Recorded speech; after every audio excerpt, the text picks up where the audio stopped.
Hello guys, আসসালামু আলাইকুম।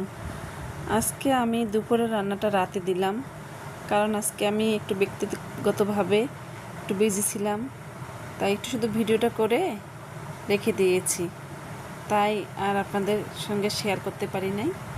এই জন্য এখন একটু রেস্ট করতে এসে আপনাদের সঙ্গে শেয়ার করতেছি, আপনারা কেউ কিছু মনে করিয়েন না।